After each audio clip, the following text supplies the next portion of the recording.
SEO stands for Search Engine Optimization, and as you might have guessed, search engine optimization is important to get your site listed in search engines like Google, Yahoo, Bing, so that your site can actually be found. So when you're comfortable with how your site is looking and you have most of the details ironed out, you're going to want to take the steps necessary to optimize your site so people searching for your products or services can actually find you on the web. So to get started, we're going to go to the main menu on the right hand side and click the settings button. The settings window is going to come out with a bunch of different settings here, but we're going to be focusing on the search engine section. We can start with the page title. Now at the very top, we can pick the title for our entire site. In this case, it's currently Sapori d'Italia. Now obviously we want to have the business name as the title, so that's a good start, but we may want to elaborate a little bit. What is Sapori d'Italia? So we could add something like fine Italian dining, and that would be a little bit more descriptive. Now we know that Sapori d'Italia is an Italian restaurant.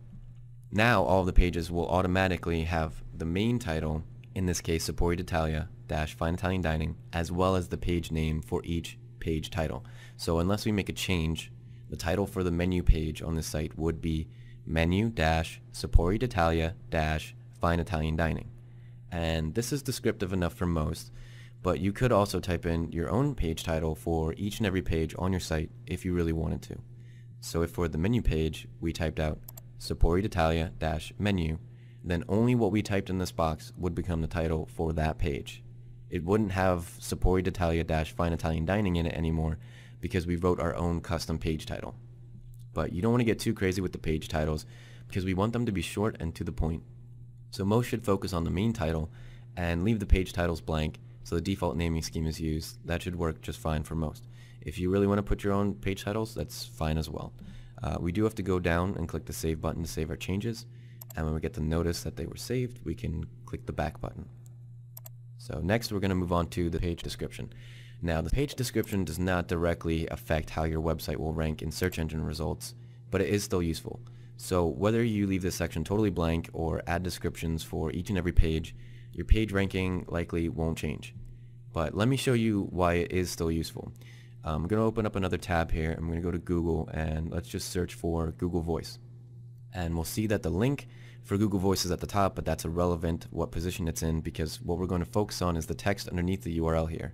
And the text says, Google Voice enhances the existing capabilities of your phone regardless of which phone or carrier you have for free. And that's the site description. Well, there's a little bit more, but that's the site description. And the various other pages for the Google Voice website are also shown underneath, and these have short descriptions as well. So the site description will come in handy when your site comes up in search engine results, or it's also going to come in handy if your site is ever shared on social media outlets like Google Plus or Facebook. If somebody posts your URL to kind of advertise your site or say I like it or hate it or what have you, your URL will be displayed on Facebook and the site description should come up underneath. So let's go back to my website, and I have an example description here. I'm just going to paste in to save time, and we're going to put this in the general text box for the main site description. And it says, Sapori d'Italia has been serving the greater Philadelphia area with quality Italian food for over 10 years. With ingredients imported directly from Italy, we have the most authentic Italian cuisine around. And that's a pretty good example of a site description. It's 2 sentences, maybe a little bit long, but you get the whole point from reading the site description. And you can do the same for all the other pages as well, but we're going to save our changes here, and we're just going to move on to the next section. So let's click Save, and we'll wait for the confirmation, and then we'll click Back.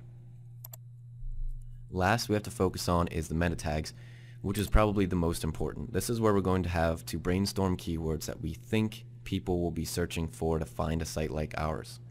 So since this example is an Italian restaurant, we might brainstorm some keywords like restaurant, food, dinner, dining, cuisine.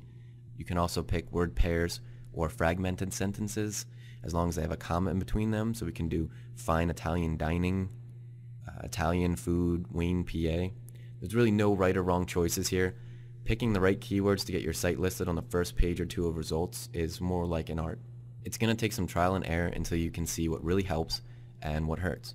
But that takes time to figure out. What's most important is that you have some keywords, because not having any will definitely not help you. So your keywords for each page may end up being pretty similar. They may even be exactly the same. That's fine.